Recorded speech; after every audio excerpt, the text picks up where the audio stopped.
하나님 말씀은 구약성경 이사야서 13장 1절에서 3절까지입니다. 우리 같이 한 목소리로 함께 읽겠습니다. 아모스의 아들 이사야가 바벨론에 대하여 받은 경고라.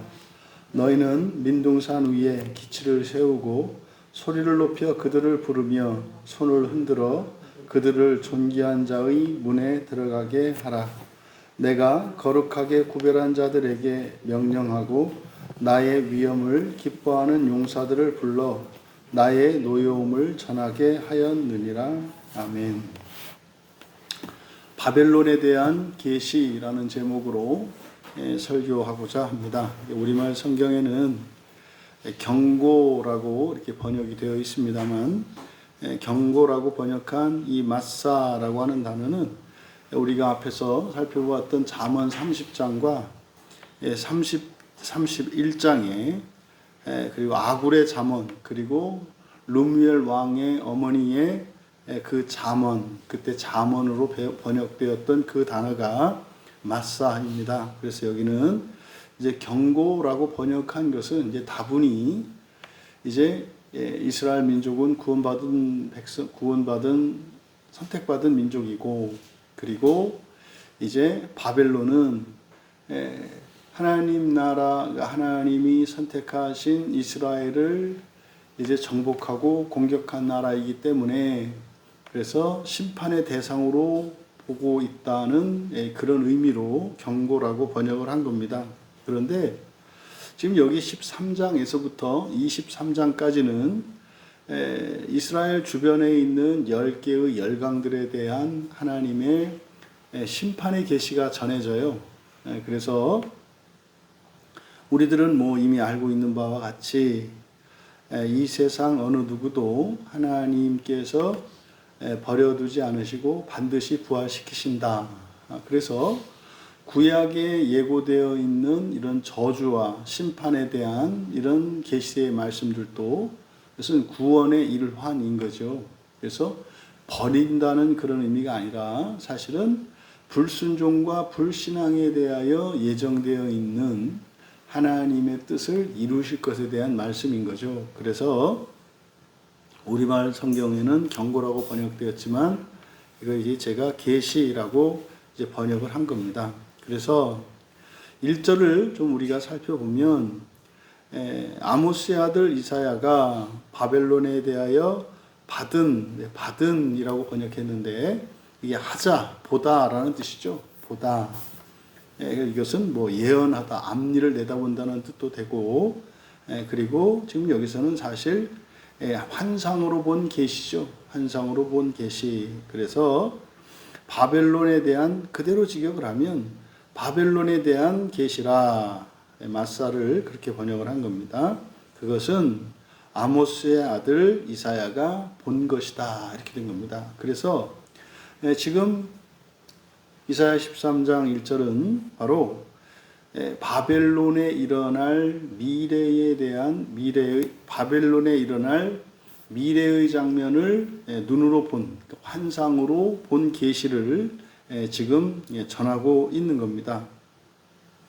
실제로 여기 13장부터 23장까지가 열방, 주변에 있는 10개의 열방에 대한 하나님의 계시가 전달되는데 전부 15장, 17장, 19장, 21장, 그리고 22장, 23장에 전부 1절이 마사라고 하는 단어로 시작을 합니다. 그래서 이방에 있는 그 열방들에 대한 계시. 우리가 앞에 잠언을 볼 때 그때도 말씀을 드렸습니다만 이거는 지금 이사야 선지자가 직접 본 거거든요. 이사야 선지자가 직접 본 하나님으로부터 직접 받은 계시예요. 근데 이거를 왜 하나님의 말씀이라고 하지 않고 마사를 사용해서 이렇게 했을까? 그것은 사실은 바벨론은 여호와 하나님을 섬기는 나라가 아닙니다. 그러니까 잠언의 경우에는 바로 아굴의 잠언인 아굴의 경우에는 사실상 이스라엘 민족이 아니에요. 언약 안에 있는 사람이 아니거든요. 그런데 하나님의 뜻과 일치하죠. 또 마찬가지로 르무엘 왕의 어머니도 언약 안에 있는 어머니가 여인이 아닙니다. 그런데요, 르무엘 왕의 어머니나 아구를 하나님께서 계시의 전달자로, 다시 말해 선지자로 사용하셨어요. 근데 그들이 언약 안에 있지 않아요. 그래서 그런 것을 뭐라고 한다? 일반 계시라고 한다 그랬어요. 일반 계시라고 한다. 즉 뭐 이사야 선지자나 이렇게 하나님의 사람들을 통해서 이스라엘 백성들에게 주어졌을 때 그것이 특별 계시가 됩니다. 그러니까 특별 계시가 되려면 두 가지 조건을 다 충족해야 되는 거예요. 그것은 하나님으로부터 직접 받은 계시일 것, 그리고 그 계시의 대상이 언약 안에 있는 이스라엘 민족일 것. 이때가 이제 이게 특별 계시가 되는 거예요. 그러면 하나님의 선지자가 전한 언약 밖에 있는 이들에게 전한 것도 그들에게는 일반 계시가 되는 거예요. 왜냐하면 그들이 여호와 하나님을 믿지 않기 때문에. 그것이 여호와 하나님의 말씀이라고 할 때 절대적이고 유일무이한 하나님의 말씀으로 들려지는 게 아니라 여러 신들 가운데 한 신의 어떤 교훈으로 받아들여지기 때문에 일반 계시가 되고요. 또 반대로 이스라엘 백성들에게 언약 바깥에 있는 이들이, 다시 말해 다른 종교의 지도자나 이런 사람들 또는 다른 이들이 교훈적인 이야기를 했는데 그 교훈적인 내용이 하나님의 계시와 일치해요. 이것도 일반 계시가 된다 이 말이죠. 그래서 여기 이제 13장에서부터 23장까지는 전부 이사야를 통해서 하나님이 주신 직접 계시임에도 불구하고 이것을 바로 이방 민족에 관한 계시이기 때문에 그것을 뭐라고? 마사라고 표현한다. 그러니까 다시 한번 우리가 잠언에서 살펴보았던 것처럼 일반 계시를 통해서도 하나님의 구원의 계시가 선포된다는 것을 우리가 알 수 있습니다.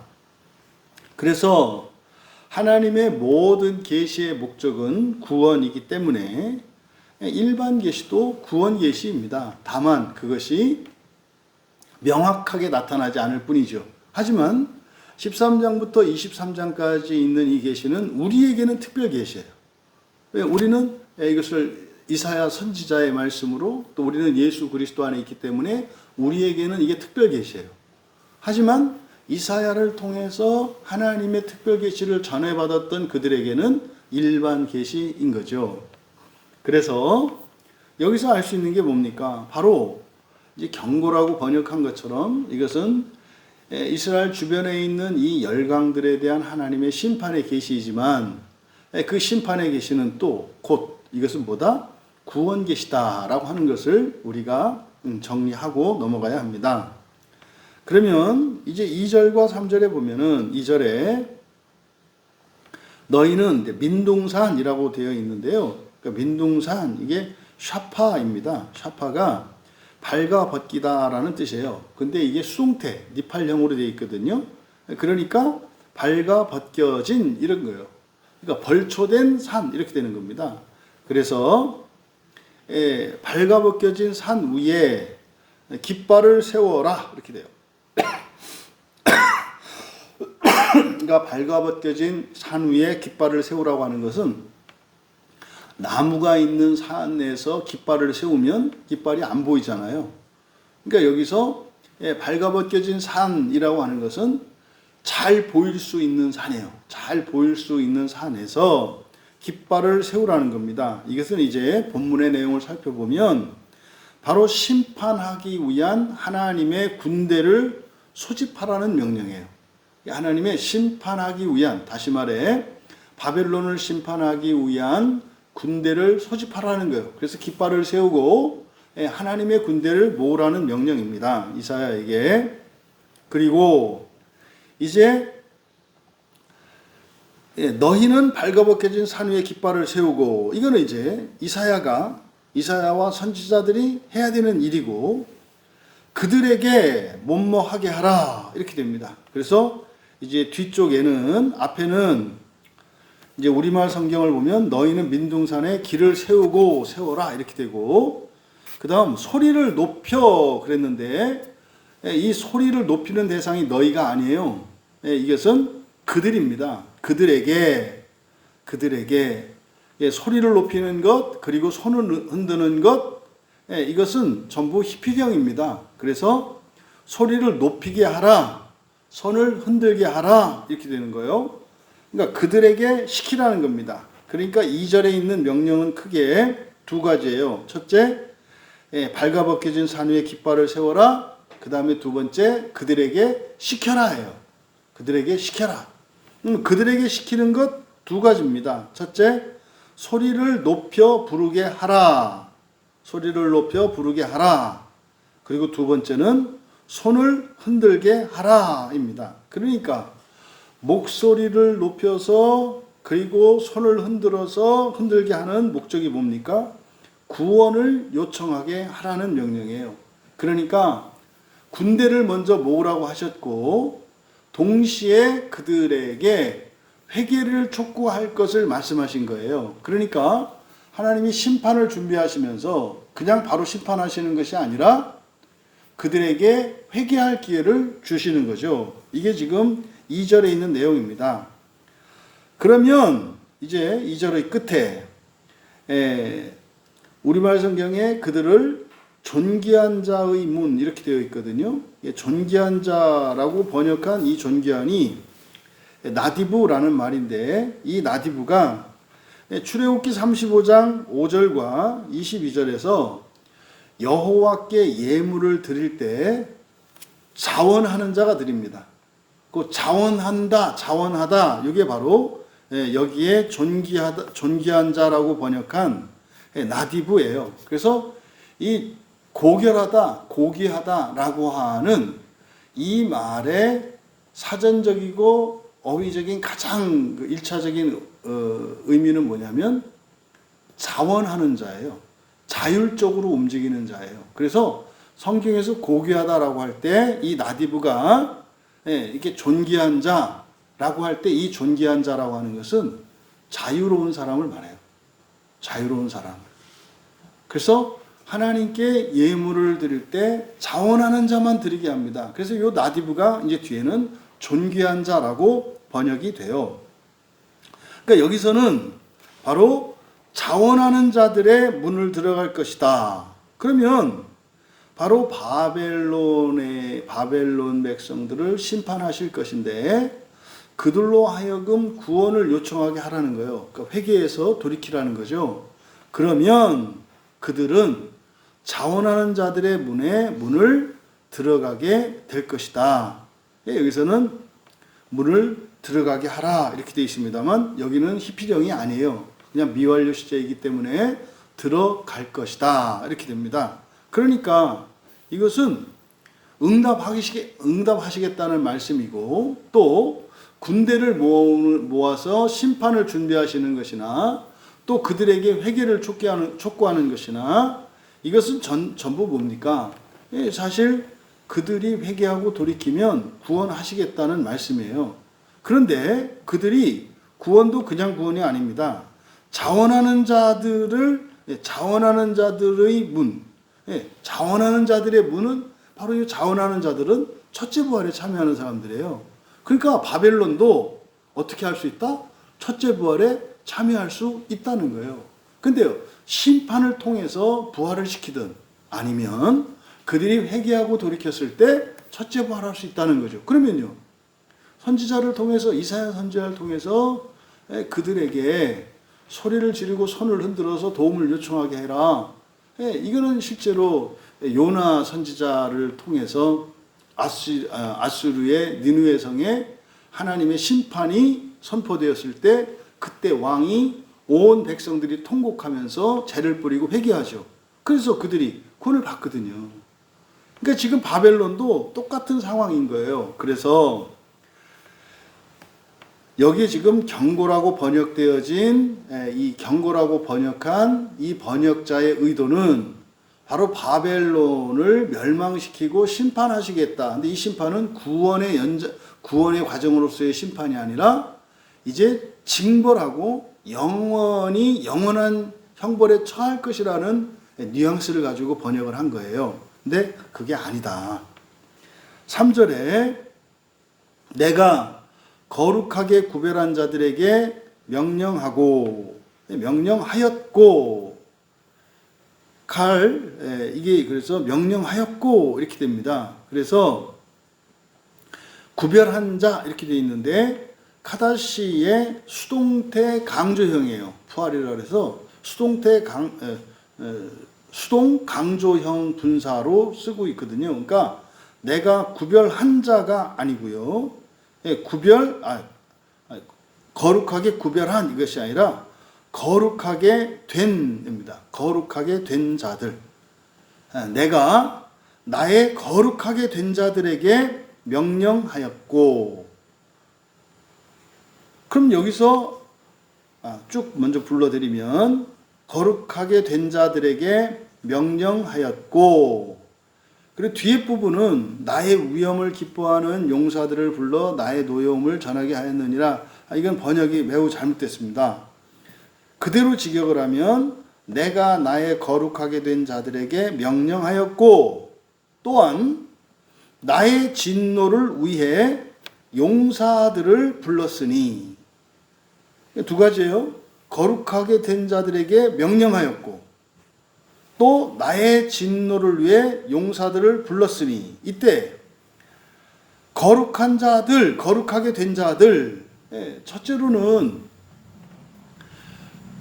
하나님의 아들로 창조된 천사들을 의미하겠고, 그들은 창조될 때부터 거룩하게 된 자들로 창조가 되었어요. 1차적으로 천사가 되겠고, 두 번째로는 여기서는 선지자들이겠죠.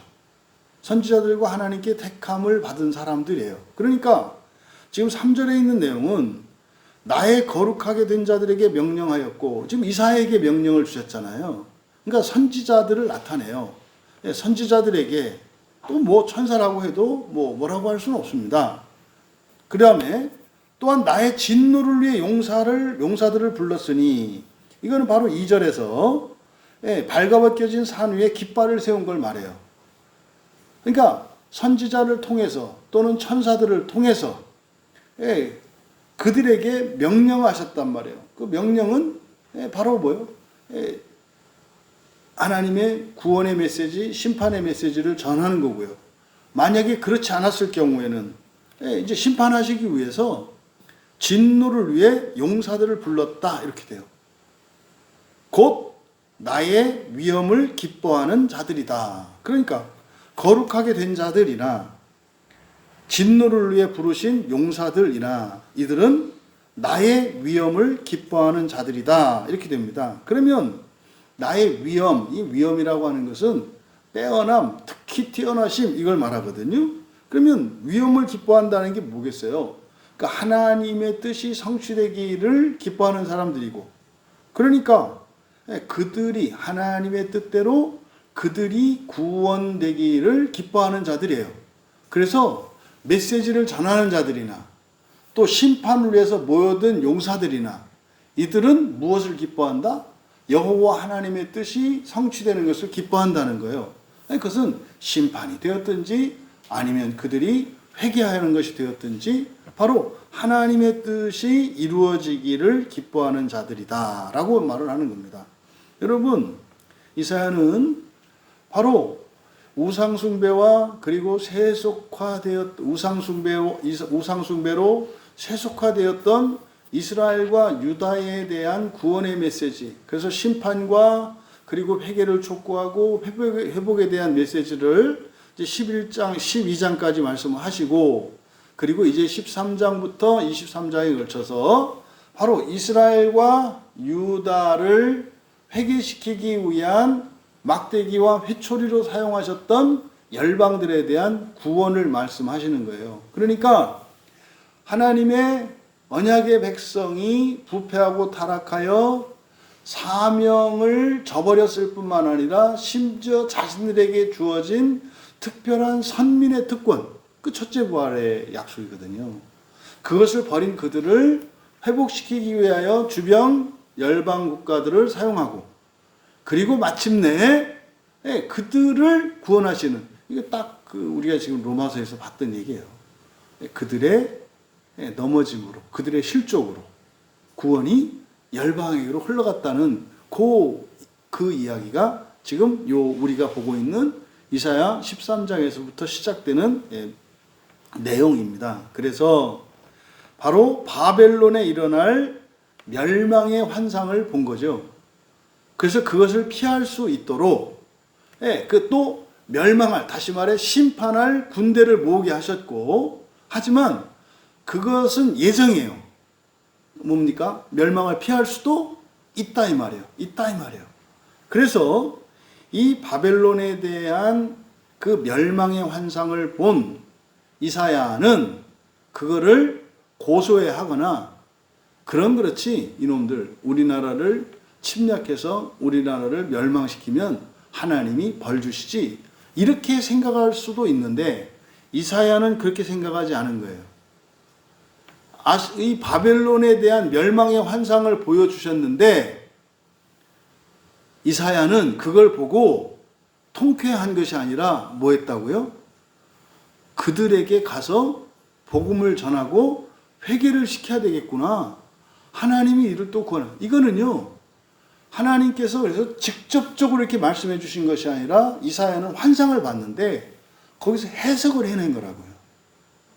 그러니까 이사야가 보았던 그것이 하나님이 보여주셨던 이스라엘 멸망에 대한 환상을 통해서 오히려 이사야는 거기서 사명감을 가지게 되었고, 바빌론과 열방, 주변에 있는 열방들에게 하나님의 심판에 대해서 경고하고 그들로 하여금 회개하고 돌이켜서 구원받게 해야 되겠구나라는 사명감을 발견했다는 거예요.